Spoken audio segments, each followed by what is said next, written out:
Hello बच्चों, good evening. Good evening sir. Good evening, क्या हाल है बच्चों?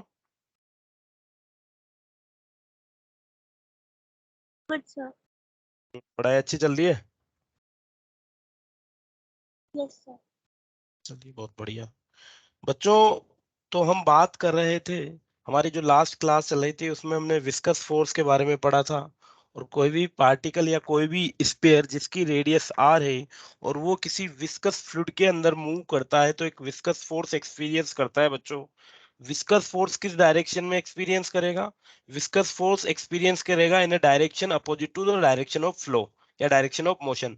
तो अगर इस फ्लूइड के अंदर ये आर रेडियस का स्फीयर डाउनवर्ड डायरेक्शन में मूव कर रहा है तो इस पे विस्कस फोर्स ऊपर की डायरेक्शन अपोजिट डायरेक्शन में एक्ट करता है।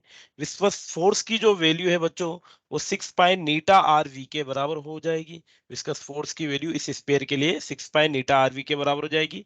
यहाँ पे अगर हम बात करें eta coefficient of viscosity for the liquid, R radius of sphere, एक सेकेंड बच्चों,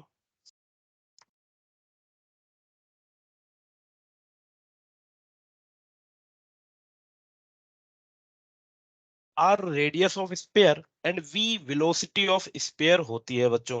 तो इस तरीके से जब भी कोई स्पेयर किसी विस्कस लिक्विड के थ्रू मूव करता है तो उसपे बेसिकली तीन फोर्स एक्ट करते हैं, एक वेट फोर्स, एक बायोंट फोर्स और एक विस्कस फोर्स। बच्चों, इसके बाद हमने बात की थी टर्मिनल वेलोसिटी की, कि टर्मिनल वेलोसिटी क्या होती है। टर्मिनल वेलोसिटी बेसिकली वह वेलोसिटी होती है जहां पे इस पे नेट एक्सेलरेटिंग फोर्स क्या हो, जीरो के बराबर हो जाए। बॉडी पे या स्पेरिकल बॉल पे अगर नेट एक्सेलरेटिंग फोर्स जीरो हो जाएगा तो उस मिनिमम रिक्वायर्ड वेलोसिटी हमारी क्या हो जाएगी, टर्मिनल वेलोसिटी हो जाएगी। और टर्मिनल वेलोसिटी के लिए बच्चों हमने एक्सप्रेशन निकाला था, it is 2/9 R square upon eta rho minus g, rho minus sigma into g के बराबर। बच्चों, रो डेंसिटी ऑफ बॉल है और सिग्मा डेंसिटी ऑफ लिक्विड है। तो ये एक इंपॉर्टेंट सा रिलेशन हमें मिल गया था। इस रिलेशन से देखो, डेरिवेशन इतना इंपॉर्टेंट नहीं है, पर इस रिलेशन में जो जो भी क्वांटिटी है, रेडियस, इनकी डिपेंडेंसी है, इन पे डिपेंडेंट बहुत सारे क्वेश्चंस हमें मिल जाते हैं। जैसे हमने एक ड्राइव भी किया था ये रिलेशन, कि एन आइडेंटिकल स्मॉल बॉल्स को मिक्स करके मर्ज करके एक बड़ी बॉल मैंने बना दी, ठीक है, तो उसके लिए टर्मिनल वेलोसिटी क्या हो जाएगी। यहाँ पे हमने रिलेशन भी डायरेक्टली यही यूज किया था कि जो टर्मिनल वेलोसिटी होती है वो स्पेरिकल बॉल की रेडियस के स्क्वायर के डायरेक्टली प्रोपोर्शनल करती है। ये दोनों क्वेश्चन हमने उसी के लिए किए थे। ठीक है बच्चों? Yes sir. यस। चलिए, कुछ और क्वेश्चंस हम देखते हैं विस्कस फोर्स से रिलेटेड, फिर आगे बढ़ेंगे बच्चों। क्वेश्चन दिया हुआ है, a tiny sphere of mass 2 kg,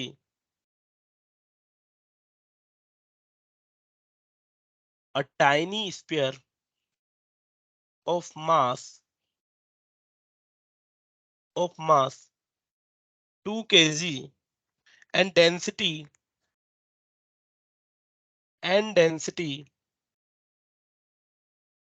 5 gram per centimeter cube and density 5 gram per centimeter cube is dropped in a jar of glycerin, is dropped in a jar of glycerin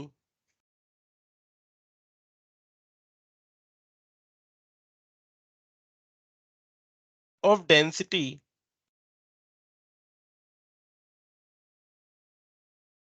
3 ग्राम पर centimetre cube. ठीक है बच्चों, तो ये बोल की density हमें दे दी रो की, और ये सिग्मा की वैल्यू में यहाँ पे मिल चुकी है। when the sphere acquires the terminal velocity when the sphere acquires the terminal velocity when the sphere acquires the terminal velocity,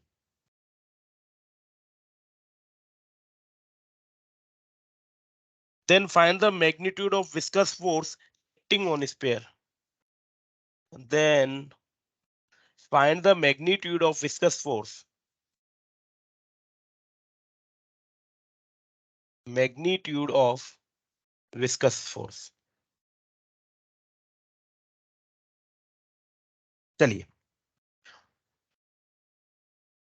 देखिएगा बच्चों, मान लीजिए ये स्पेयर है,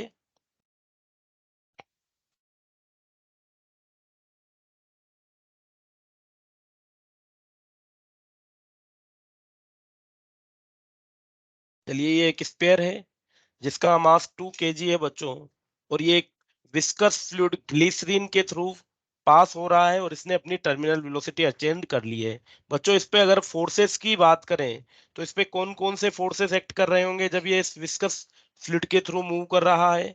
इस पे इसका वेट mg डाउनवर्ड एक्ट कर रहा होगा, यस और no? Yes, sir. Weight mg downward, और बायोंट फोर्स और विस्कस फोर्स अपवर्ड डायरेक्शन में एक्ट कर रहे होंगे। चलिए, तो बायोंट फोर्स बी और विस्कस फोर्स एफ वी ऊपर की डायरेक्शन में एक्ट कर रहा है, और टर्मिनल वेलोसिटी के केस में जब ये टर्मिनल वेलोसिटी अटेंड कर चुका होगा, mg will be equals to F V plus B के बराबर हो जाएगा। बच्चों में क्या निकालना है? एफ वी की वैल्यू निकालनी है। F V will be equals to mg minus B के बराबर हो जाएगा। mg माइनस बी, यस और नो बच्चों? Yes, sir. यस। चलिए अब हमें यहाँ पे मास दिया हुआ है और डेंसिटी दी हुई है। अगर हम बात करें एफ वी की, तो जो ये मास होता है वो क्या होता है? Volume into density rho into g, minus buoyant force की बात करें तो buoyant force volume into sigma into g के बराबर हो जाएगा बच्चों। So it will be F V is equals to V g rho minus sigma. बच्चों v की वैल्यू बात करें, हमें पता है mass upon volume equals to density होता है, तो volume will be equals to क्या हो जाएगा? मास अपॉन डेंसिटी के बराबर हो जाएगा। So the F V will be equals to M G upon rho 1 - sigma. इसे फर्दर सोल्व किया जा सकता है एम जी इंटू, सॉरी ये गलती हो गया बच्चों, रो माइनस सिग्मा अपॉन रो लिखा जा सकता है बच्चों।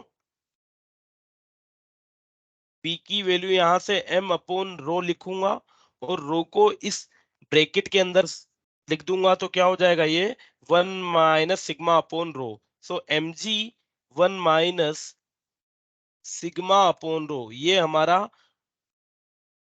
विस्कस फोर्स हो जाएगा बच्चों। m की वैल्यू है 2, g की वैल्यू है 10, मल्टीप्लाइड बाय 1 - सिग्मा। सिग्मा की वैल्यू कितनी है बच्चों? डेंसिटी ऑफ लिक्विड बताइए। So 3. 3, yes, so it is 3 divided by 5, so it will be 20 into 3 divided by 5 बच्चों 0.6, 1 minus 0.6 हो जाएगा 0.4, so the force viscous force acting will be 8 Newton। Okay बच्चों? Yes, sir. Yes. चलिए, तो बच्चों ये part था हमारा विस्कोसिटी एंड विस्कस फोर्स के बारे में। नेक्स्ट हम बात करते हैं बच्चों रेनॉल्ड नंबर। नया टॉपिक है हमारे पास, रेनॉल्ड नंबर।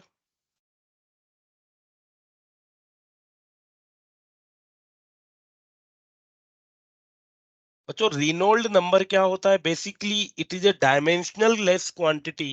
ये एक तरीके की डायमेंशन लेस क्वांटिटी है जो हमें बताएगी किसी भी पाइप के अंदर जो फ्लूइड फ्लो हो रहा है, किसी भी पाइप के अंदर या कोई भी फ्लूइड जो फ्लो हो रहा है उसका नेचर क्या रहेगा। अभी तक हमने बात की थी जो हमारा फ्लूइड फ्लो होता है वो स्ट्रीमलाइन फ्लो होता है बच्चों। स्ट्रीमलाइन फ्लो के बारे में हमें जाना हुआ है कि स्ट्रीमलाइन फ्लो में जो भी प्रीसीडिंग पार्टिकल है वो अपने पहले वाले पार्टिकल के पाथ को फॉलो करेगा, और किसी भी पर्टिकुलर पॉइंट पे हम देखें तो उसकी वेलोसिटी वही रहेगी जो उसके प्रीसीडिंग पार्टिकल की थी। यस और नो? जैसे एक बार वापस से डिस्कस कर लेते हैं। ये कोई फ्लूइड फ्लो है, फ्लूइड फ्लो का पाथ है, ये पॉइंट ए ले लेता हूं और ये पॉइंट बी ले लेता हूं।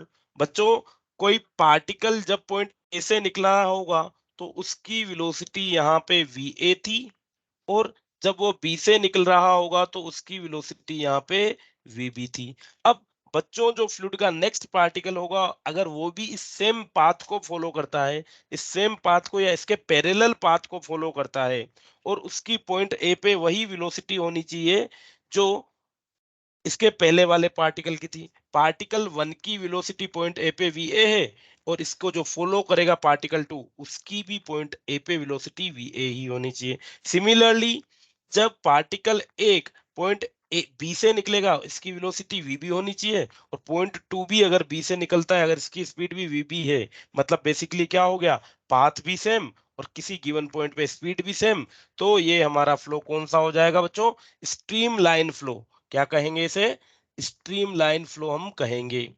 ठीक है, चलिए अब अगर मान लीजिए ये जो स्ट्रीम लाइन फ्लो होता है, हमने एक और कंडीशन दी थी कि स्ट्रीम लाइन फ्लो, जिसे हम स्टडी फ्लो भी कहते हैं, जिसे हम क्या कहते हैं बच्चों, स्टडी फ्लो। स्टडी फ्लो का मतलब flow at flow speed, flow at flow speed.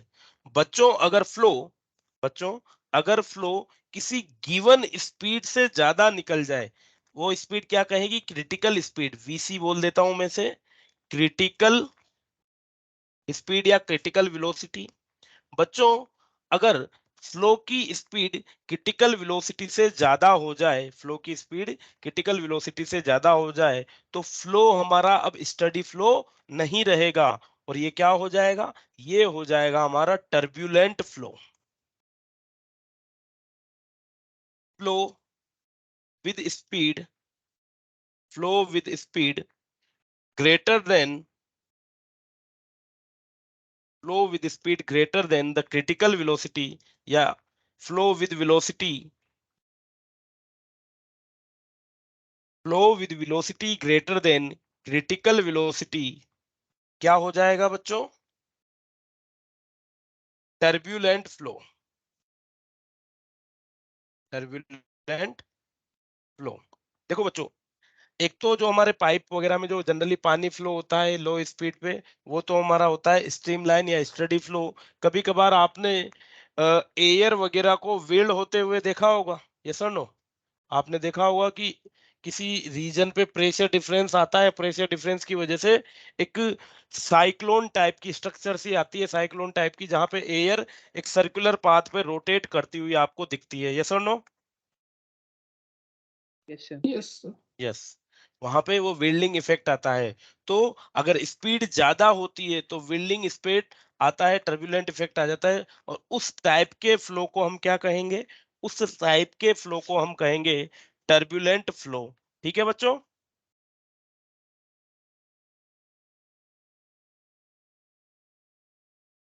ठीक है, तो टर्बुलेंट फ्लो हो जाएगा जहां पे वेलोसिटी क्रिटिकल वेलोसिटी से ज्यादा हो जाएगी, तो हमारा जो फ्लो होगा अब वो उसका स्टडीनेस नेचर को छोड़ के टर्बुलेंट फ्लो में वो आ जाएगा। ठीक है बच्चों, तो फ्लो के लिए हमने दो टाइप देख लिए।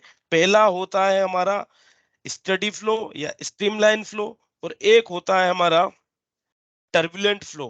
ठीक है, जैसे टर्बुलेंट फ्लो के लिए अगर हम बात करें तो और कौन कौन सा मोशन टर्बुलेंट फ्लो हो जाएगा, जो फास्ट फ्लोइंग स्ट्रीम है, फास्ट फ्लोइंग स्ट्रीम किसी रॉक से एनकाउंटर करेगी तो एक वर्लपूल बनाएगी, एक स्विल इफेक्ट बनाएगी, वही हमारा टर्बुलेंट फ्लो हो जाएगा। या smoke rising from a burning stake of wood, जो स्मोक राइज होता है, तो स्मोक जिस पैटर्न पे राइज करता है वो भी हमारा एक तरीके से टर्बुलेंट फ्लो ही हो जाता है बच्चों। ठीक है, तो क्रिटिकल वेलोसिटी यहाँ पे इंपॉर्टेंट रोल प्ले कर रही है। क्रिटिकल वेलोसिटी कम है या वेलोसिटी क्रिटिकल वेलोसिटी से कम है तो हमारा फ्लो स्टडी फ्लो रहेगा, और अगर फ्लो हमारा क्रिटिकल वेलोसिटी से ज्यादा है तो ये अनस्टडी फ्लो हो जाएगा। अनस्टडी, या जिसे हम बेसिकली क्या कहेंगे, टर्बुलेंट फ्लो हम कह देंगे बच्चों। चलिए हम बात कर रहे थे रेनॉल्ड नंबर की।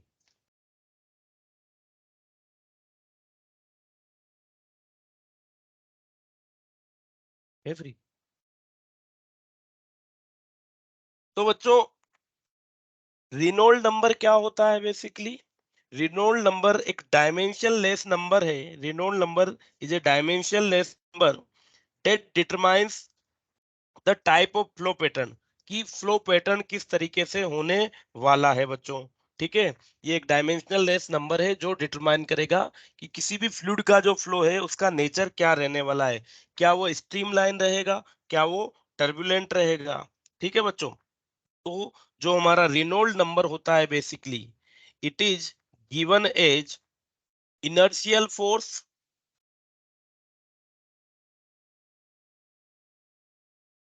इनर्शियल फोर्स रेनॉल्ड नंबर होता है बेसिकली इनर्शियल फोर्स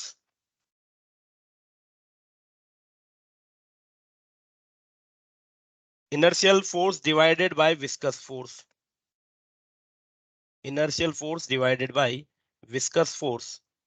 बच्चों अगर इनर्शियल फोर्स की बात करें तो देखिए इनर्शियल फोर्स क्या हो जाएगा। मान लीजिए कि ये एक पाइप है,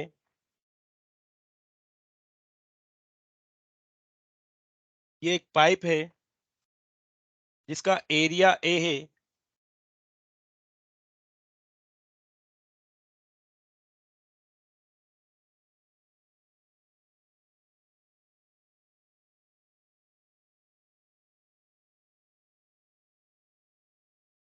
ये एक पाइप बना दिया है बच्चों हमने।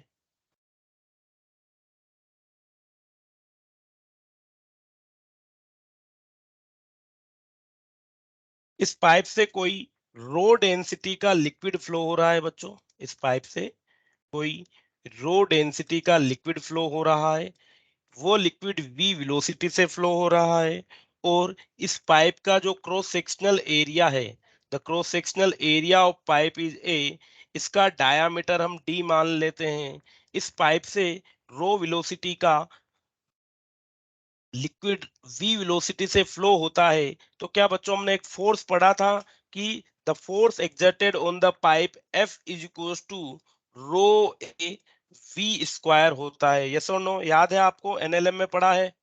जब किसी पाइप से रो डेंसिटी का लिक्विड v वेलोसिटी से फ्लो हो रहा है तो the pressure exerted, the force exerted by fluid on the pipe is equal to F equal to rho A V square. याद है या नहीं याद है बच्चों? Yes, sir. यस, देखना अगर किसी को नहीं याद है तो किसी भी पाइप को जिससे रो डेंसिटी का ए एरिया का पाइप है उसको होल्ड करने के लिए हमें रो ए वी स्क्वायर फोर्स लगाना पड़ता है। और बच्चों ये कौन सा फोर्स होता है? ये हमारा विस्कस फोर्स होता है। तो it is a viscous force. Further बच्चों मान लेते हैं ये जो लिक्विड फ्लो हो रहा है इसके लिए कोफिशिएंट ऑफ विस्कोसिटी n है। तो जो विस्कस फोर्स होगा, ये तो हो गया इनर्शियल फोर्स, जो विस्कस फोर्स होता है किसी लिक्विड के लिए वो क्या होता है? नीटा ए डीवी बाई डी एक्स होता है बच्चों। यस और नो? Yes, sir. यस, चलिए मान लेते हैं यहाँ पे जो फ्लूइड फ्लो है वो v वेलोसिटी से हो रहा है और यहाँ पे जो इसके डायमीटर हमने लिया है वो d हो जाएगा। तो वेलोसिटी ग्रेडियंट उसकी बात करूं तो देखो, देखो बच्चों जब भी किसी लिक्विड से पाइप फ्लो होता है तो यहाँ पे एक तरीके से लेयर्स की फॉर्म में फ्लो होगा। अब यहाँ पे मान लीजिए जो सेंटर पे लेयर है इस पाइप के लिए, सर्कुलर क्रॉस सेक्शन के पाइप के लिए जो सेंटर पे लेयर है उसके लिए वेलोसिटी v हो जाएगी और ये मैक्सिमम वेलोसिटी हो जाएगी बच्चों। और एक लेयर लेता हूं मैं बिल्कुल इस पाइप के कांटेक्ट में, जो पाइप की वॉल है वॉल के कांटेक्ट में अगर मैं लेयर लेता हूं तो उसकी वेलोसिटी क्या हो जाएगी? उसकी वेलोसिटी मिनिमम हो जाएगी और वो कितनी हो जाएगी बच्चों? 0 के बराबर हो जाती है। तो यहाँ पे अगर मैं वेलोसिटी ग्रेडियंट देखूं तो वेलोसिटी की वैल्यू 0 से v तक चेंज हो रही है और 0 से यहाँ तक v तक चेंज हो रही है। तो इसके लिए वेलोसिटी ग्रेडियंट क्या लिया जाएगा बच्चों? v बाई डी के बराबर वेलोसिटी ग्रेडियंट ले लिया जाएगा।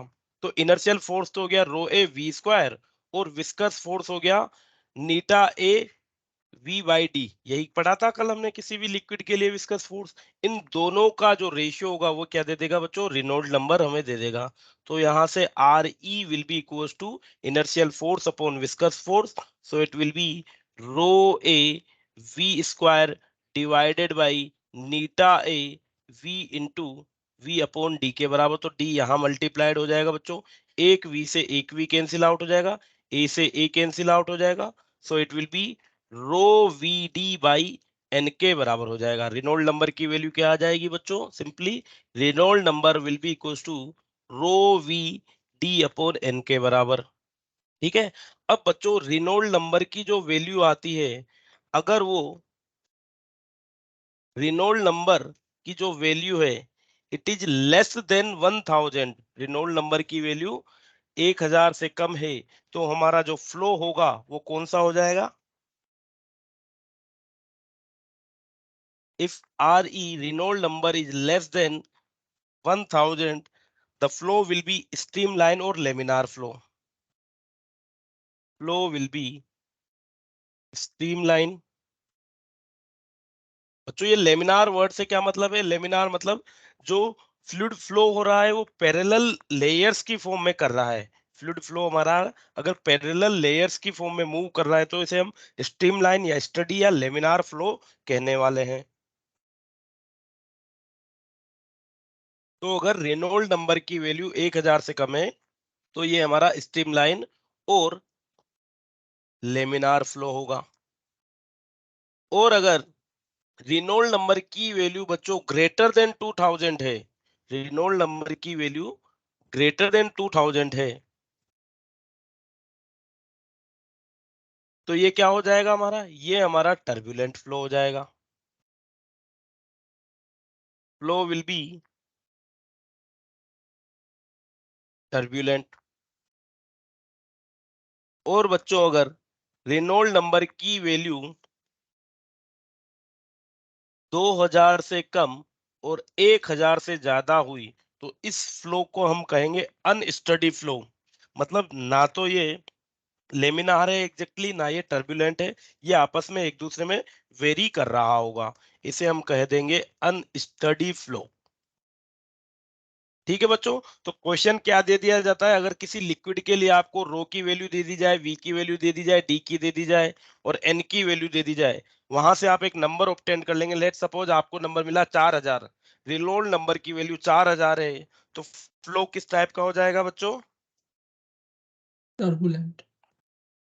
टर्बुलेंट फ्लो हो जाएगा। और अगर रेनॉल्ड नंबर की वैल्यू कुछ आती है 1000 से कम, लेट सपोज 500, तो ये क्या हो जाएगा? ये आपका streamline streamline streamline. Streamline flow.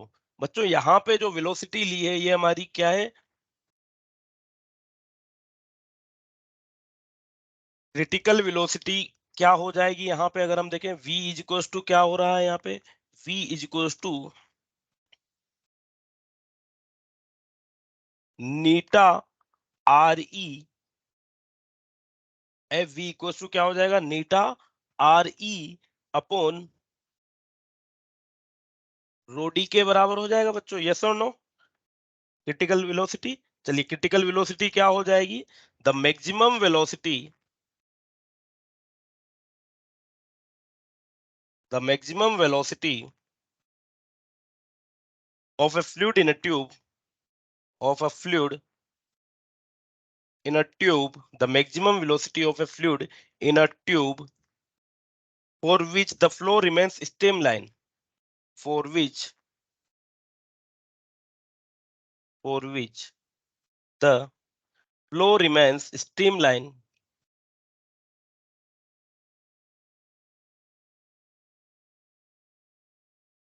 is called critical velocity।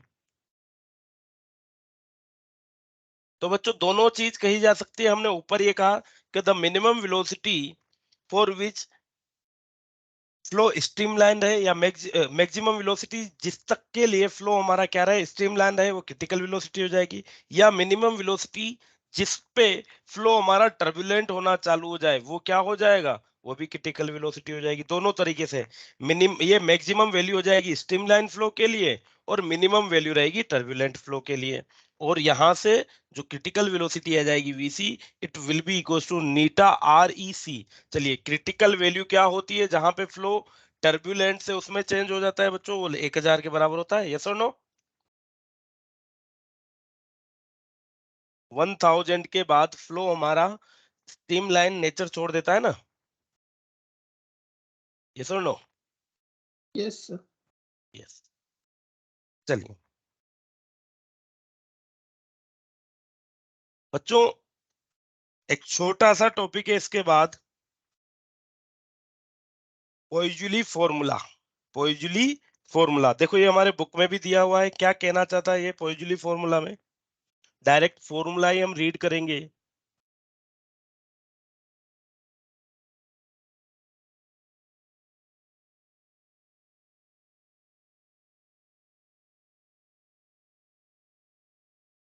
पोइजली formula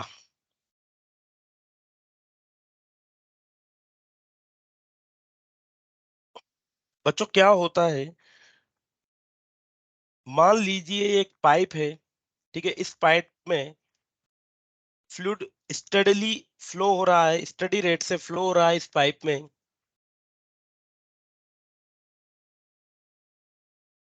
इस पाइप में स्टडी रेट से फ्लूइड फ्लो हो रहा है। तो बच्चों यहाँ पे अगर हम देखें, इस पाइप की जो एंट्रेंस है और एग्जिट है, इस पाइप का एंट्रेंस और जो एग्जिट है, यहाँ पे क्या होगा, फ्लूइड फ्रिक्शन भी हो रहा होगा। उसकी वजह से पाइप के एंट्रेंस और एग्जिट पे फ्लूइड का फ्रिक्शन हो रहा होगा, उसकी वजह से एक प्रेशर ड्रॉप देखने को मिलता है बच्चों। क्या होगा? एक प्रेशर ड्रॉप देखने को मिलता है। मान लीजिए ये पॉइंट 1 ले लेता हूं, ये पॉइंट 2 ले लेता हूं। यहाँ पे प्रेशर P1 है, यहाँ पे प्रेशर P2 है। फ्लूइड इस डायरेक्शन में इस पाइप के अंदर फ्लो हो रहा है। तो बच्चों पॉइंट P1 और P2 पे एक प्रेशर डिफरेंस देखने को मिलेगा, और ये जो प्रेशर डिफरेंस हो जाएगा delta P, it will be equal to P1 minus P2। कितना प्रेशर डिफरेंस हो जाएगा बच्चों इस पाइप में एंड्स पे? P1 माइनस P2, जिसे हम डेल्टा P प्रेशर कहेंगे। ठीक है बच्चों।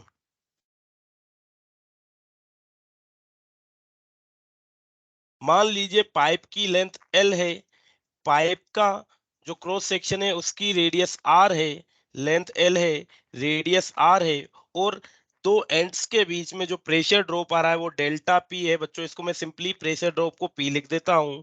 तो बच्चों इस लिक्विड के अंदर जो रेट फ्लो होगी Q, Q is the volume flow rate, delta V by delta T, the volume flow rate for this pipe will be equals to क्या हो जाएगा, पाई P R raised to power 4 divided by 8 eta L के बराबर हो जाएगी।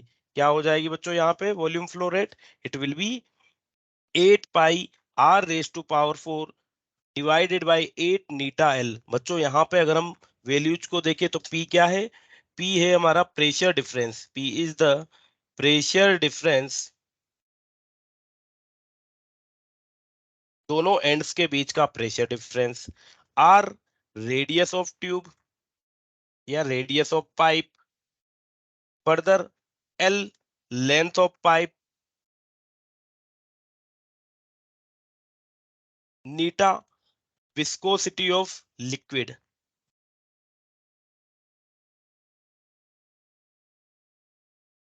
ठीक है बच्चों।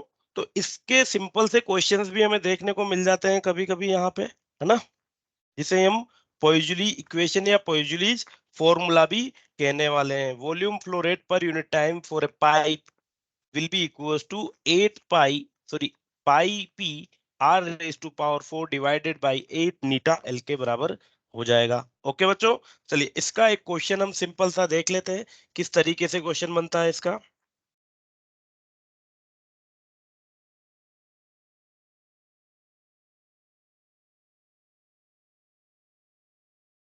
A viscous liquid is flowing through two tubes which are connected in series. A viscous fluid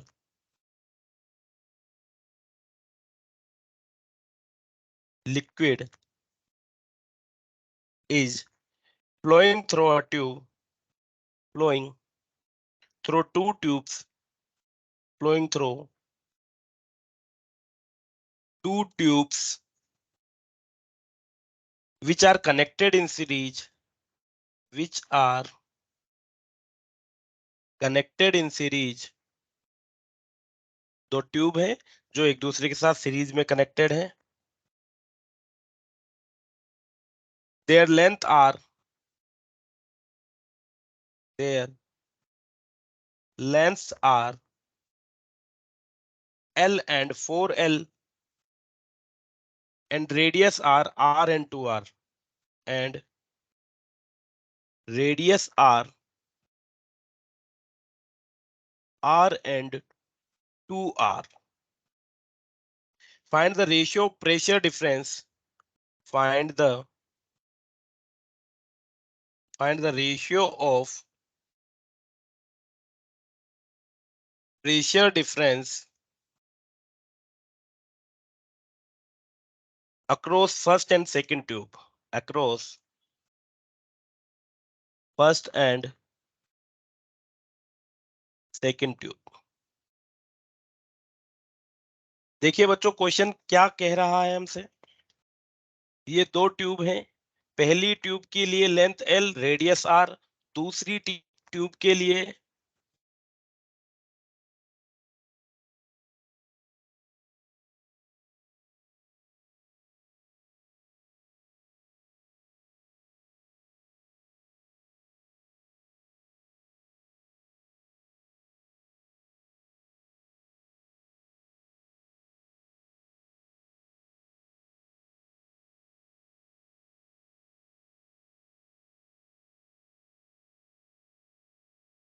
एक सेकंड बच्चों।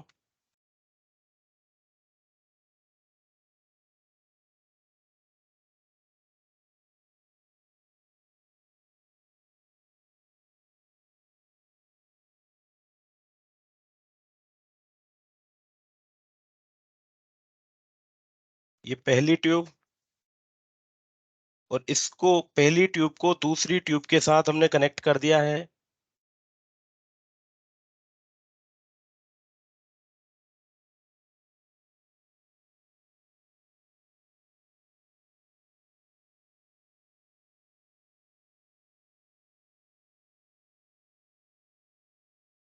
ठीक है बच्चों, तो ये पहली tube length L, radius R, दूसरी tube length 2L, radius 2R, दोनों एक दूसरे के साथ सीरीज में कनेक्ट है बच्चों। यहां से कोई लिक्विड एंटर किया और इससे फ्लो ऑन हो रहा है। ठीक है बच्चों, हम मान लेते हैं कि ये जो पहली ट्यूब है, इस पहली ट्यूब के दोनों सिरों पे, जो इस पहली ट्यूब के दोनों एंड्स पे जो प्रेशर डिफरेंस है वो P1 मान लेता हूं। दूसरी ट्यूब के दोनों सिरों पे जो प्रेशर डिफरेंस है वो P2 मान लेता हूं। बच्चों, क्या रेट ऑफ फ्लो दोनों ट्यूब के लिए सेम होनी चाहिए? जितना लिक्विड यहां से एंटर कर रहा है, जिस रेट से फ्लूइड फ्लो हो रहा है इस ट्यूब में, क्या उसी रेट से दूसरी ट्यूब में फ्लूइड फ्लो होगा? कंटिन्यूटी इक्वेशन हमें यही बताती थी, हाँ या ना? Yes, sir. यस। तो rate of fluid flow Q is same for both the tubes. चलिए, Q equals to dV by dt होता है, जो दोनों के लिए सेम होने वाला है। पहली ट्यूब के लिए अगर हम बात करें बच्चों, तो इसके लिए pi P1 R raise to power 4 divided by 8 eta L will be equals to, दूसरी ट्यूब के लिए बात करें तो पाई P2 यहाँ पे रेडियस है 2R raise to power 4 divided by 8 eta, length है यहाँ पे 2L। बच्चों देखो, पाई से पाई, 8 नीटा L से n नीटा L, और R रेज टू पावर 4 से R raise to power 4 cancel out हो जाएंगे। तो P1 will be equals to क्या हो जाएगा? P2 इंटू, हाँ बोलिए बेटा। सर वहाँ पे 2L नहीं 4L है। अच्छा, 4L है क्या? तो इसको 4L कर देते हैं बच्चों। ये 4L और ये 4L बच्चों, ठीक है, यही करेक्शन रहने वाला है, यस और no? Yes sir. Yes. So P1 will be equals to P2 2 raised to power 4 divided by 4. So P1 will be equals to, क्या आ जाएगा बच्चों? क्या ये 4 P2 के बराबर आ जाएगा?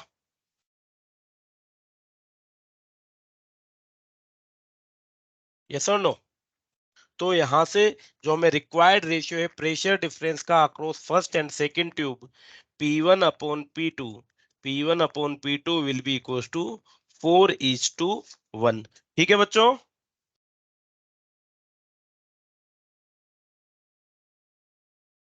Yes, sir. Yes, yes. sir. चलिए बच्चों, अब यहां से हमारा नेक्स्ट टॉपिक बनता है सरफेस टेंशन का। ठीक है, सरफेस टेंशन।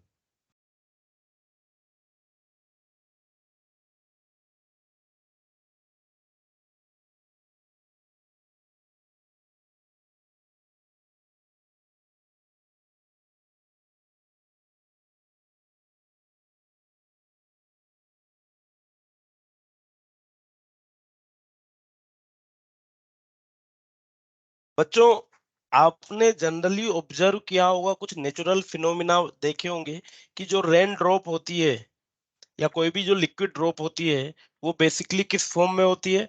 वो स्पेरिकल फॉर्म में होती है, यस और नो? Yes sir.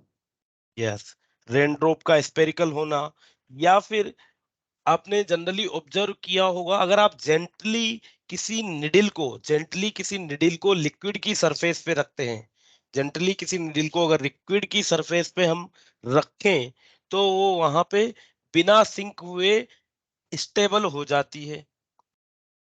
ये आपने नहीं किया होगा या देखा हुआ है?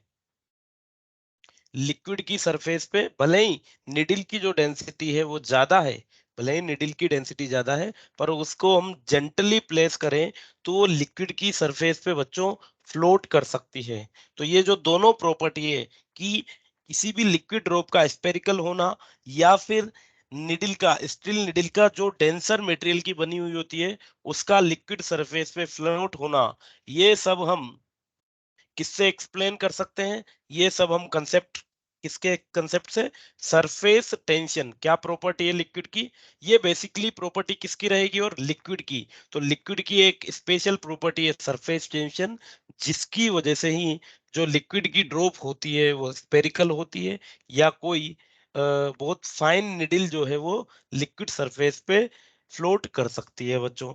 ठीक है, ये जो सरफेस टेंशन की प्रॉपर्टी है, ये सरफेस टेंशन की प्रॉपर्टी हमें गैसेस में नहीं मिलेगी, केवल और केवल लिक्विड में मिलती है बच्चों। देखो ये क्यों होता है।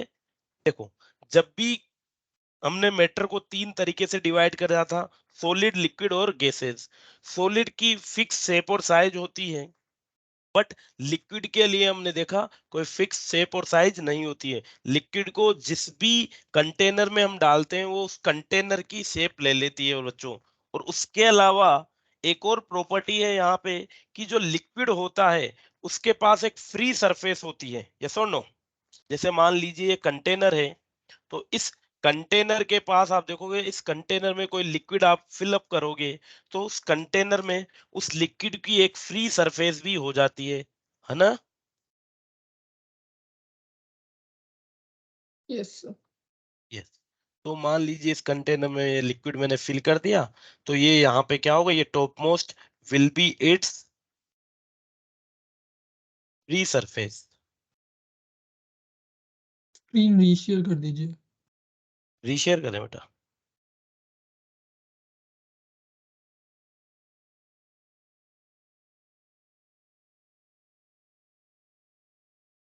चलिए, ये हो गई। अब विजिबल है बेटा? Yes sir. Yes.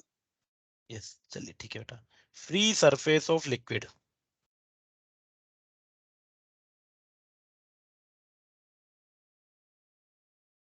चलिए, तो बच्चों क्या होगा देखिए, अब ये जो फ्री सरफेस है लिक्विड की, ये फ्री सरफेस एक स्ट्रेच्ड मेम्ब्रेन की तरह बिहेव करती है।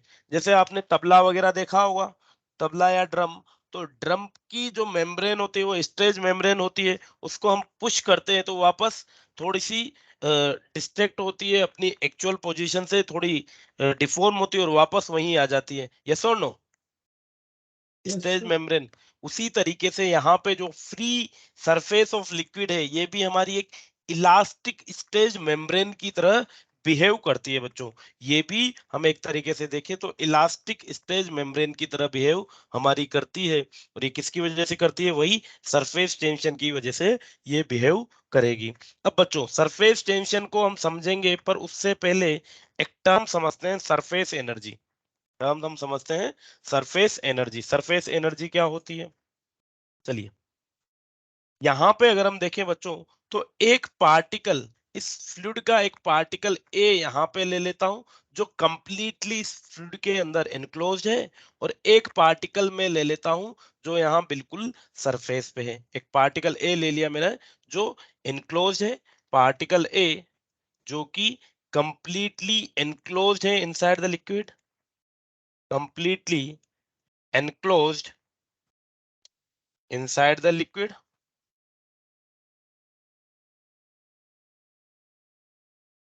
और पार्टिकल बी क्या हो जाएगा, पार्टिकल बी हमारा सरफेस पे है, सरफेस पार्टिकल।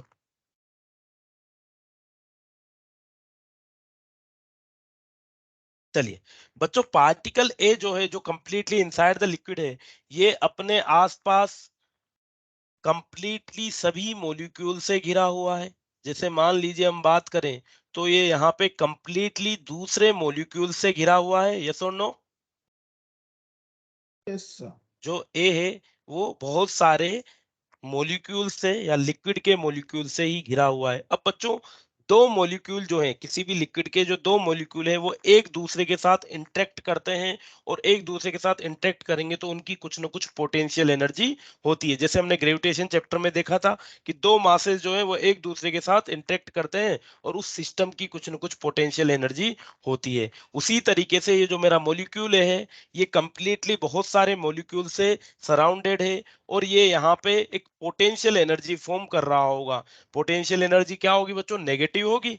तो अगर मैं बात करूं कि पार्टिकल ए की पोटेंशियल एनर्जी और पार्टिकल बी की पोटेंशियल एनर्जी को हम कंपेयर करें, तो पार्टिकल ए ज्यादा मॉलिक्यूल से सराउंडेड है, पार्टिकल ए ज्यादा मॉलिक्यूल से सराउंडेड है, तो इसकी पोटेंशियल एनर्जी ज्यादा नेगेटिव होगी। पार्टिकल बी को अगर हम देखें तो पार्टिकल बी केवल और केवल जो लिक्विड सरफेस के नीचे पार्टिकल्स हैं, केवल और केवल उनसे ही ये सराउंडेड है। तो क्या हम कह सकते हैं कि पार्टिकल ए की जो पोटेंशियल एनर्जी होगी और पार्टिकल बी की जो पोटेंशियल एनर्जी होगी, वो पार्टिकल ए की उससे सॉरी पार्टिकल बी की जो पोटेंशियल एनर्जी होगी वो पार्टिकल ए की आधी ही होनी चाहिए, हाँ या ना। पार्टिकल बी यस की सर। जो पोटेंशियल एनर्जी होगी वो पार्टिकल ए की पोटेंशियल एनर्जी से आधी ही होगी। और अगर हम बात करें कि जो पोटेंशियल एनर्जी होती है एक्चुअली वो नेगेटिव होती है, तो पार्टिकल ए की potential energy is much negative than potential energy of particle A. तो क्या हम यहां से लिख सकते हैं the potential energy of particle B is greater than potential energy of particle है। देखो, ज्यादा नेगेटिव किसकी है, ज्यादा नेगेटिव ए की है, तो इसलिए पार्टिकल बी की पोटेंशियल एनर्जी ज्यादा होने वाली है। बच्चों, दो बात अलग अलग बात कही है। मैं पहले बोल रहा हूँ कि पार्टिकल ए ज्यादा मॉलिक्यूल से सराउंडेड है तो इसकी पोटेंशियल एनर्जी ज्यादा नेगेटिव है। पार्टिकल बी कम मॉलिक्यूल से सराउंडेड है तो इसकी पोटेंशियल एनर्जी कम नेगेटिव है। Ultimately the potential energy of B is less than potential energy of particle है। इस बात में कोई दिक्कत बच्चों?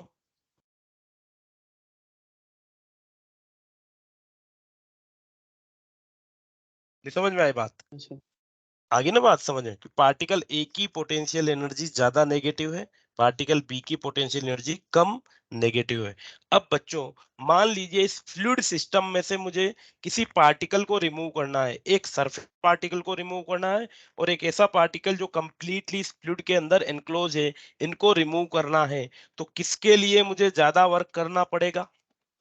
बच्चों, आपने पढ़ा होगा जो ग्रेविटेशन चैप्टर में है, जिसकी पोटेंशियल एनर्जी ज्यादा नेगेटिव होती है उसकी बाइंडिंग एनर्जी भी ज्यादा होती है और उसको ज्यादा एनर्जी देनी पड़ती है उस सिस्टम से रिमूव करने के लिए। तो पार्टिकल ए को इस फ्लूइड सिस्टम से रिमूव करने के लिए मुझे ज्यादा एनर्जी देनी पड़ेगी, यस और नो? Yes sir. यस। और पार्टिकल बी को इस फ्लूइड सिस्टम से रिमूव करने के लिए कम एनर्जी देनी पड़ेगी। ठीक है। बेसिकली अगर हम बात करें, हम ये भी कह सकते हैं कि पार्टिकल ए बी है, पार्टिकल बी है some extra energy, particle B have some extra energy than particle A। क्यों? क्योंकि इसकी पोटेंशियल एनर्जी लेस नेगेटिव है, तो ए के कंपैरिजन में इसके पास ज्यादा एनर्जी है, कितनी भी हो सकती है, पर ए के पास बी के कंपैरिजन में कुछ एक्स्ट्रा एनर्जी है। और बच्चों ये जो एनर्जी है, इस एनर्जी को ही हम क्या कहते हैं, ये जो एक्स्ट्रा एनर्जी है सरफेस पार्टिकल के पास, इस एनर्जी को ही हम सरफेस एनर्जी कहते हैं बच्चों।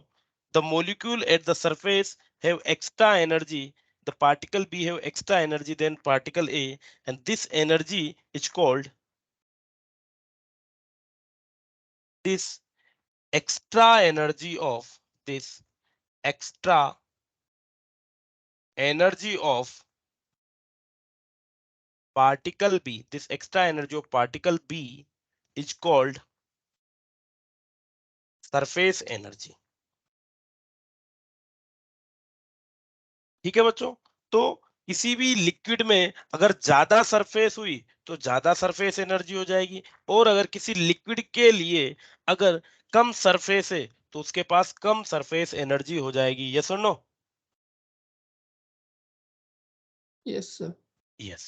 बच्चों अब यहां से हम एक नई बात करते हैं कि कोई भी बॉडी जो है या कोई भी चीज जो है वो अपने आप को स्टेबल करना चाहता है, कोई भी चीज अगर अपने आप को स्टेबल करना चाहता है तो क्या करेगा, अपनी पोटेंशियल एनर्जी को मिनिमम करना चाहेगा।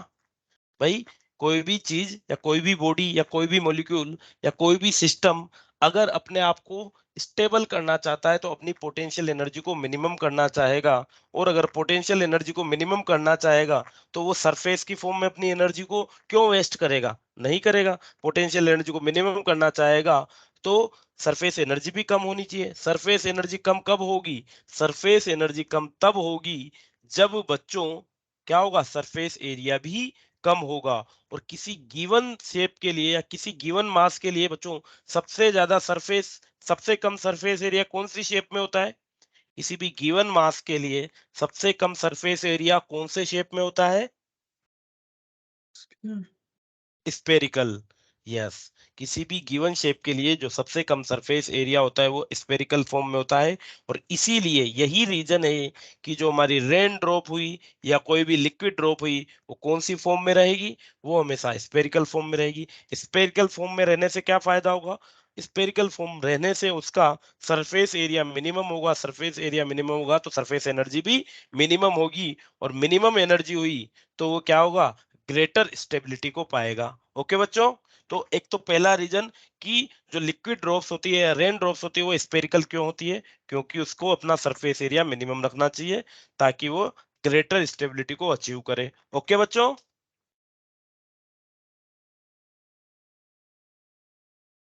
Yes, sir. यस।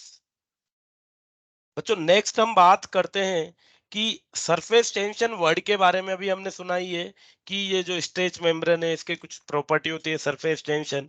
ये सरफेस टेंशन सरफेस एनर्जी से कैसे रिलेट होती है, या हम सरफेस किसी भी लिक्विड के लिए क्या सरफेस टेंशन होने वाली है वो कैसे ऑब्टेन करेंगे, देखिएगा। सरफेस टेंशन,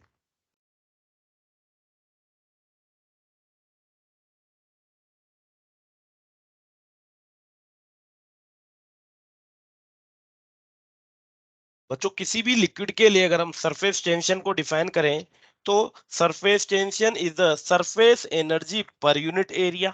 क्या हो जाएगी सरफेस टेंशन, सरफेस एनर्जी, एक सेकंड बच्चों, surface tension is the surface energy per unit area.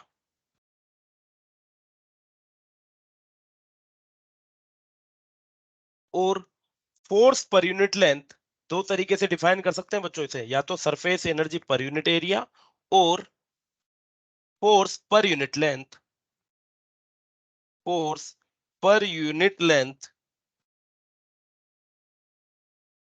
Force पर unit length acting in the plane, force per unit length acting in the plane of interface, plane of interface between plane of liquid, plane of interface between plane of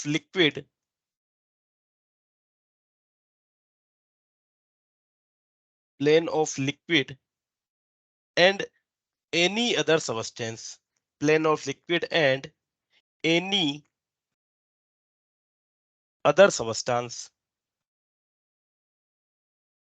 ठीक है बच्चों, तो basically जो surface energy है, surface energy per unit area ही हमारी क्या हो जाएगी, surface energy per unit area ही हमारा सरफेस टेंशन हो जाएगी, या फिर ये फोर्स पर यूनिट लेंथ भी होता है। चलिए इसको हम समझते हैं कि सरफेस टेंशन के लिए एक फॉर्मूला हम ड्राइव करते हैं, और वो किस तरीके से हो जाएगा। देखिए, मान लीजिए बच्चों कि एक फिल्म है, ठीक है, वो मूवी वाली फिल्म नहीं कर रहा, जो बबल वगैरह के लिए देखी होगी आपने, उस फिल्म की बात कर रहा हूं मैं, थिन फिल्म। तो ये एक थिन फिल्म यहाँ पे हमारी बनी हुई है, ठीक है, और हमने जो थिन फिल्म बना रखी है वो एक रेक्टेंगुलर फ्रेम में कुछ इस तरीके से बना रखी है बच्चों। ये एक रेक्टेंगुलर फ्रेम है, यहाँ पे ये एक मूवेबल रोड है बच्चों, ठीक है, ये मूवेबल रोड है, और यहाँ पे हमने एक थिन फिल्म कुछ इस तरीके से बना रखी है। ये श्योप की थिन फिल्म है।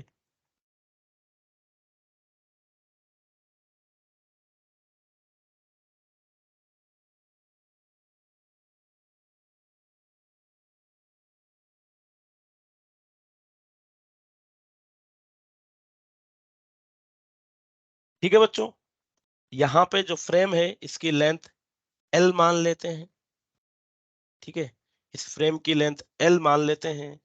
और बच्चों, ये जो फ्री रोड है AB, अभी ये फिल्म इधर की साइड बनी हुई है, अगर इस रोड AB को मैं स्लाइटली किसी रोड AB को स्लाइटली किसी d डिस्टेंस से पुश कर दूं, यहाँ पे ले आऊं, तो बच्चों ये जो सरफेस है ये थोड़ी इंक्रीज हो जाएगी, यस और नो।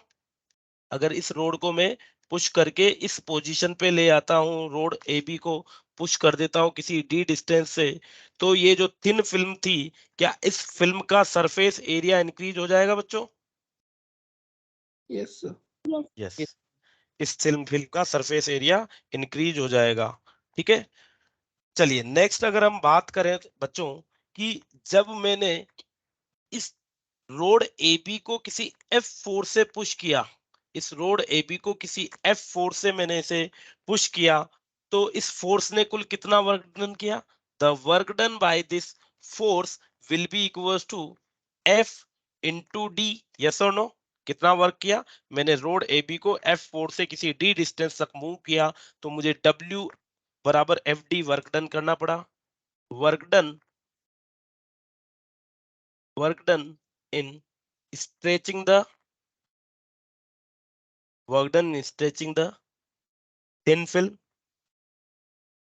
और बच्चों, ये जो मैंने वर्क किया है, यही वर्क इस फिल्म में एज ए सरफेस एनर्जी, ये जो वर्क किया है W, यही वर्क इस थिन फिल्म में as a surface energy stored हो जाएगा बच्चों। ठीक है, तो यहाँ पे अगर हम देखें कि ये जो फिल्म हमने स्ट्रेच की है, इस स्ट्रेच्ड फिल्म का एरिया कितना हो जाएगा देखिएगा। ये जो एरिया है, ये एरिया हो जाएगा बच्चों A इंटू डी। और बेसिकली जो टोटल एरिया लूं इस फिल्म के लिए, देखो फ्री लिक्विड, ये फ्री सरफेस जो है, इस फ्री सरफेस के आगे की तरफ भी एक सरफेस है और पीछे की तरफ भी सरफेस है।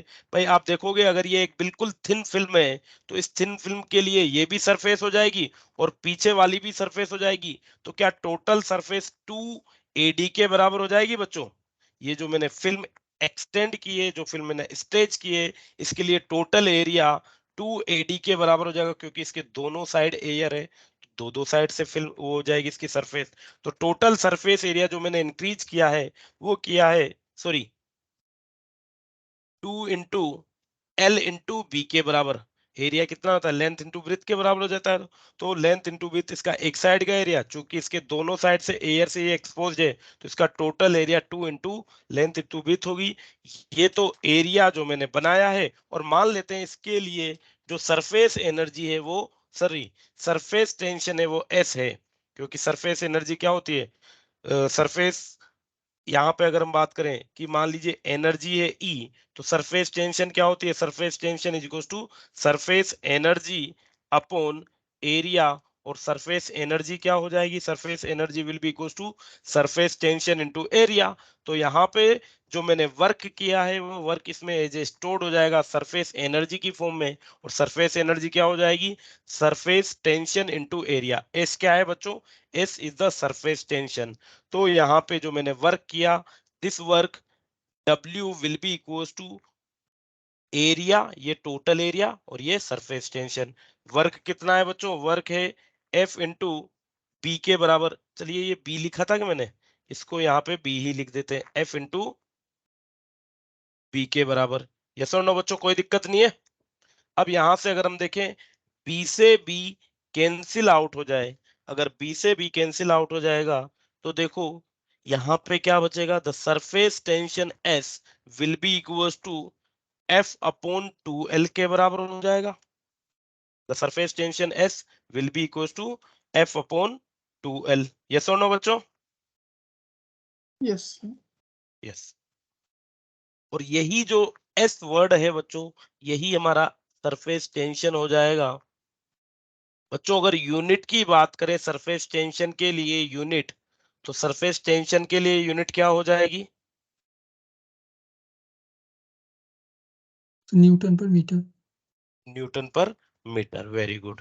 यूनिट जो हो जाएगी वो हो जाएगी न्यूटन पर मीटर। बच्चों फर्दर अगर हम बात करें कि एक तो हमने सरफेस टेंशन को लिखा था surface energy per unit area, जो यहाँ पे अगर मैं एसी को सरफेस एनर्जी लिखता हूं तो यहां से आ गया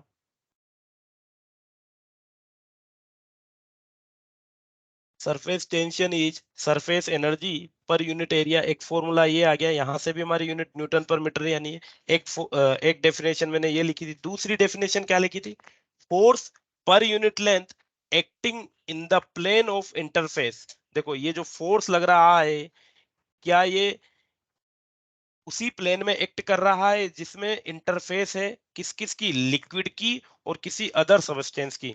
लिक्विड की सरफेस भी इसी प्लेन पे है, अदर सबस्टेंस क्या हो जाएगा बच्चों, अदर सबस्टेंस ये रोड हो जाएगा। तो इस रोड पे, इस प्लेन पे जो फोर्स लग रहा है, और ये फोर्स पर यूनिट लेंथ ही हमारा क्या हो जाएगा, सरफेस टेंशन हो जाएगा। ठीक है बच्चों,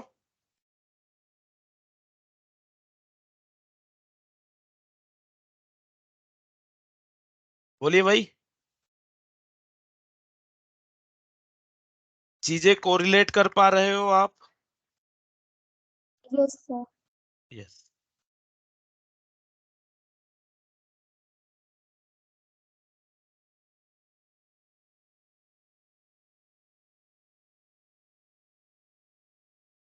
चलिए बच्चों, नेक्स्ट हम बात करते हैं measurement of surface tension. Measurement of surface tension, कि मान लीजिए किसी भी लिक्विड के लिए हमें सरफेस टेंशन को मेजरमेंट करना है, तो हम कैसे करेंगे।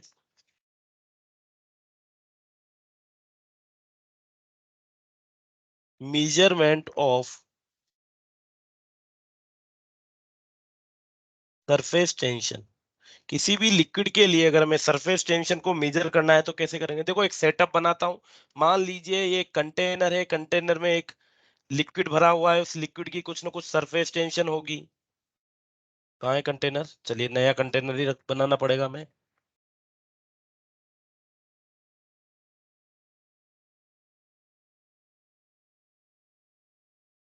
ये लिक्विड कंटेनर लिया बच्चों, इस कंटेनर में एक लिक्विड मैंने फिल कर दिया है।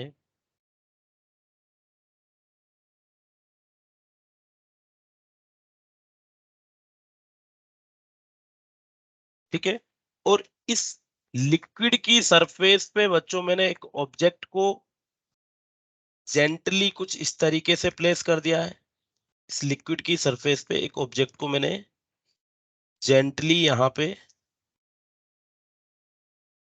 प्लेस कर दिया है कुछ इस तरीके से।